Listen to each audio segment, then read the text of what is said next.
What is the value of the expression 6 times open parenthesis 6 minus 2 times 2 close parenthesis? Which option do you think is the correct answer to this question? Many people get tricked when solving such a simple question and end up choosing the wrong option. Let's take a closer look and solve it together. Many people, as the first step to solve this question, go straight to the parentheses, which I have highlighted in yellow, and start with the expression 6 minus 2. So it becomes 6 times open parenthesis 4 times 2 close parenthesis. In the next step, they calculate the expression inside the parenthesis, which is 4 times 2, which becomes 6 times 8, and finally, they get the answer 48.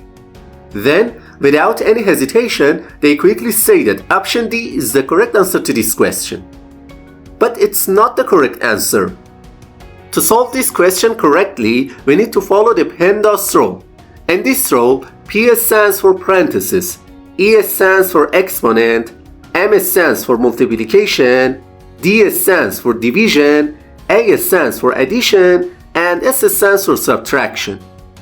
We have to follow the order of operations I told you, step by step from top to bottom. So, we start with the parenthesis first. And since multiplication has priority over subtraction, first we multiply 2 by 2. So we can write this expression as 6 times open parenthesis 6 minus 4 close parenthesis.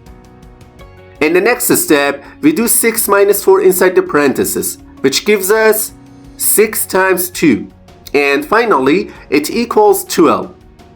Therefore, option C is the correct answer to this question. If this video was helpful to you, please don't forget to like and leave a comment. And to see more math videos, subscribe to the channel.